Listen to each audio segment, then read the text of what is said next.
Hello and welcome, and I'm here with a story for you, and this is so interesting. I wanted to share this with you.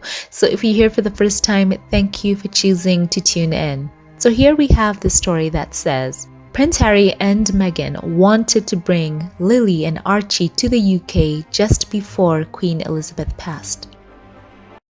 So we have new details. In the ruling handed down by UK's High Court on Wednesday, Prince Harry did not win his case, arguing for police protection when he is back in his home country. He does plan to appeal the decision, with a legal spokesperson for the Duke of Sussex saying, quote, "The Duke's case is that the so-called bespoke process that applies to him is no substitute for that risk analysis," end quote. But in the 51-page ruling were details of Harry and Meghan's visit to New York City in May 2023, wherein the NYPD said they were in fact dangerously chased by the paparazzi. I did cover that, so links will be appearing in the cards and at the end screen. Hope to see you on there after this. The article goes on to say, also of note in the document are details surrounding all of Prince Harry's trips to the UK since he and Meghan relocated to the US, including their trip in September 2022, which was initially to, quote, visit with several charities close to their hearts, end quote, but turned into a much longer stay following the passing of Queen Elizabeth II. The ruling reveals that the Duke and Duchess of Sussex hoped to bring their two children, Archie and Lilibet, along with them for the trip, but the decisions Ravek made prevented them in doing so. Ravek, of course, stands for the Royal and VIP Executive Committee and coordinates security between the royal household, the Metropolitan Police, and the Home Office. On page 24, the document read, quote, "The Home Office had been notified on 3rd August 2022 that the claimant and his wife and children would be visiting the UK between 2nd and the 11th of September 2022. The itinerary did not redacted text," end quote. And of course, there is some redacted text in this document. And it goes on to say, quote, "On 10th August 2022, Ravek met to decide what protective security, if any, should be provided. A letter outlining Ravek's decision was sent to the private secretary to the sovereign, since the request for protective security had come through the royal household. The letter of 12th August was from the chair of Ravek to Sir Edward Young. It explained that," then of course there is that redacted text.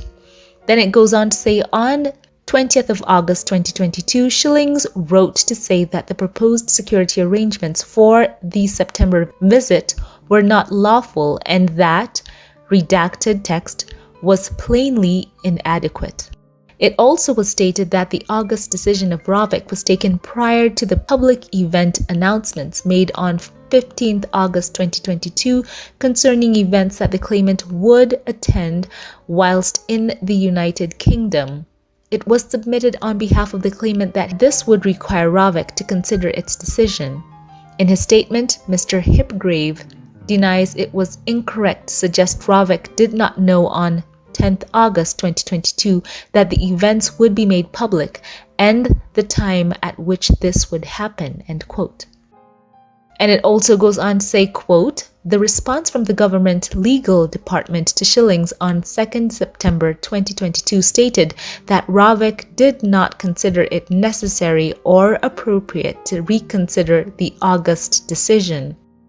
In the meantime, Shillings had written on 1st September 2022 to request that the chair of Ravek speak personally to the claimant. That request was granted. A video conference took place that day with the claimant outlining his desire generally for," and then it's redacted. On 3rd September 2022, Mr. Hipgrave wrote to Shillings to say that the chair of RAVEC had decided that the August 2022 decision remained appropriate. Mr. Hipgrave is not aware of any security incidents arising in relation to the claimant during the period of his visit up to 8th September 2022. Okay, so that was the standouts in that document, and as you can see, it basically does show that Harry's team had written to say that the proposed security arrangements for the September visit were not lawful and that whatever was redacted in there was plainly inadequate. So of course, you read between the lines, and that shows that the security was not adequate enough for the Sussexes to bring their children, which ultimately meant they traveled to the UK without Archie and Lilibet. This goes back to Harry's original case to review his police protection, wherein his spokesperson said, quote, "The Duke and Duchess of Sussex personally fund a private security team for their family, yet that security cannot replicate the necessary police protection needed whilst in the UK. In the absence of such protection, Prince Harry and his family are unable to return to his home," end quote. And isn't that quite noteworthy? How many times have we seen headlines like this, for example? I'm going to show you this headline here, where they're basically saying that Meghan was depriving Archie and Lilibet of being in the UK. All the while, this is what's been going on behind the scenes. Prince Harry and Meghan have wanted to travel to the UK with their children, but when they saw the security was inadequate, then of course they made different decisions. And this topic has been in the press for some time. I've been reading a lot of your comments, and it seems to me that perhaps there does need to be a lot of dialogue for people to understand the complexities surrounding security and privacy for public figures, especially now as Prince Harry is pursuing this specifically in the UK. In Prince Harry's case and his ongoing legal challenge for his guaranteed police protection in the UK has of course raised a lot of questions and debate in the public sphere. Some people questioning why does he need it at all. Some people also seem to not understand the intricacies of what his requests actually are. And of course, let's first of all put this out there. Prince Harry is the king's son. He is in the line of succession. He has children in the line of succession. We have gone over and over again over the threats that have been well documented against him and his family, even some of those cases resulting in individuals being given sentences after being prosecuted. And indeed, there is the question about the adequacy of security measures for public figures and their families. When you consider the position that Prince Harry and his family hold, not only holding official public role in quotes as a senior working royal, but in Prince Harry's case, the position that he was born into. And there is the need for that discussion about Prince Harry being just a member of the royal family and him being in a role taking on duties on behalf of the monarch, and whether or not him being a senior working royal would actually impact the levels of protection that he would be guaranteed with while in the UK. As I mentioned before, Prince Harry and Meghan have been funding their own private security, and when they are in the US, the teams that they're with are allowed to be armed. And it is a fact that when they are in the UK, the private security are not allowed to carry. So there is that question of ensuring their safety when they are both in the US and in the UK. And there is a responsibility, whether or not people are willing to admit it or not, responsibility on the UK government, on their Home Office, to take adequate measures to protect individuals such as Harry, Meghan, and the children. And whether or not they do hold an official public role, the position that Harry is in does not change.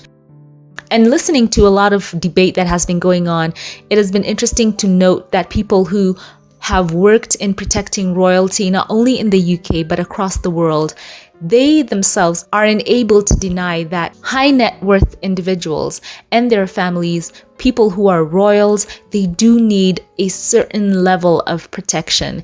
And people cannot say that Harry has an overinflated sense of self, knowing fully well, as I mentioned before, there have been well-documented threats against him, Meghan, and his children. And now we have to discuss this. The protection of a high net worth, or in this case, a royal individual and his family, is that a privilege or a necessity? And I think that we have to all ask ourselves this question. And I'd like you all just to be open as we discuss this, because it does not matter if one is pro-Sussex or against the Sussexes. It's just a question. If someone is in the public sphere or a high net worth individual, is protection for them a privilege or a necessity?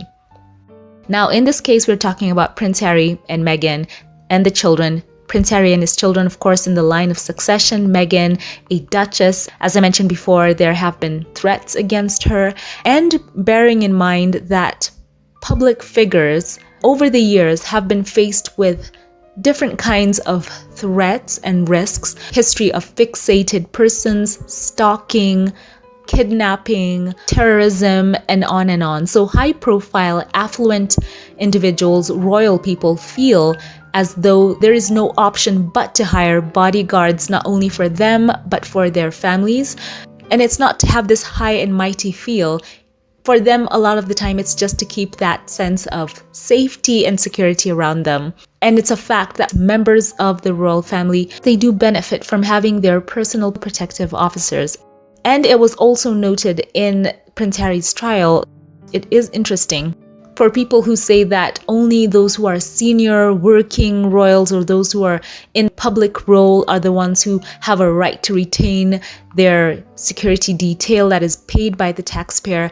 There have been no qualms over the UK taxpayer continuing to pay for the protection of their past prime ministers. Liz Truss, serving for such a truncated time, still has her personal security at the taxpayer's dime. No comment from anyone out there, absolute crickets. Yet here's Prince Harry, who has served on the front line, has been threatened by Taliban, faced other kinds of threats from, neo-Nazis and on, and still you'll hear people complaining about him seeking this protection.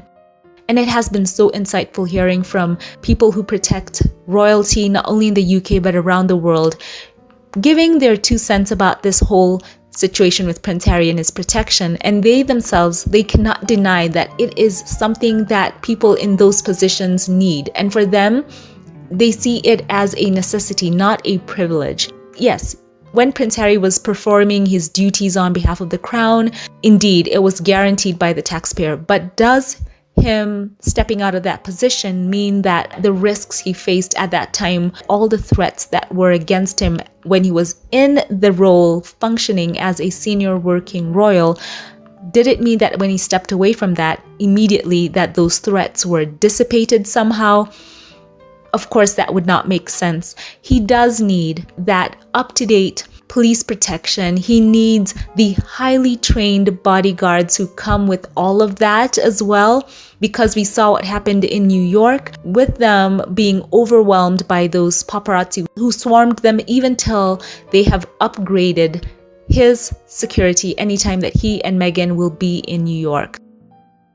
And taking into account everything that has been happening in the press and on social media, a lot of the negativity against the Sussexes, it's hardly surprising that Harry would be seeking this police protection and tighter security for him and his family when they are in the UK.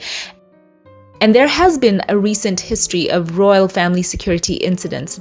God forbid it will not happen to Harry or Meghan or the children. And these are just some incidents I'll name here. We all know of the famous 20th of March 1974 incident where there was an attempted kidnapping of Princess Anne, which actually left her bodyguard injured. And this was when they were driving between London's Trafalgar Square and Buckingham Palace.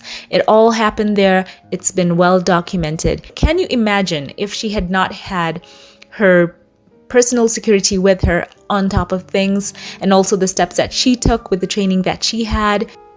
On 14th October 1981, Queen Elizabeth, when visiting New Zealand with Prince Philip, she was shot at in an assassination attempt, right? And the shot missed.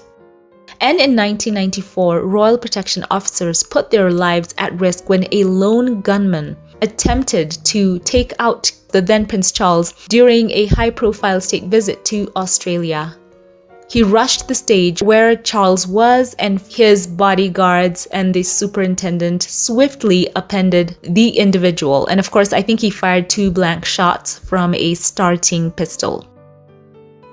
So once again, the importance of them having that police protection. And Prince Harry has spoken time and time again about the position he has been born into and the risk that he has inherited, in quotes. And still, Ravik ruled that Prince Harry is somewhat no longer entitled to the same degree of police protection that he had as a working royal. And then there's the question that I've been seeing in a lot of comments. Why can't Prince Harry just be happy with private security? Now, yes, he has been paying for his own private security, but remember, when they are in the UK, they are not to be armed, and there is a level of up-to-date intelligence that they are not privy to. And then we ask the question, who does provide the royal family's close protection? Personal protection for the British royal family in the UK falls under Royalty and Specialist Protection, RASP, and this is a subdivision of the Specialist Operations Branch of Protection Command. As mentioned, the Duke and Duchess of Sussex had their security detail, this one in particular, removed following them stepping away from being senior working members of the royal family. So it's not just bodyguards, this is a whole other level of protection that Harry has always had. And their protection is not limited to the British royal family only. Protection Command also assigns armed PPOs, personal protective officers, to protect select members of the political class. And protection is afforded, as I mentioned before, to present and former prime ministers, ambassadors, visiting heads of state and government, and other dignitaries deemed to be at risk while visiting the United Kingdom.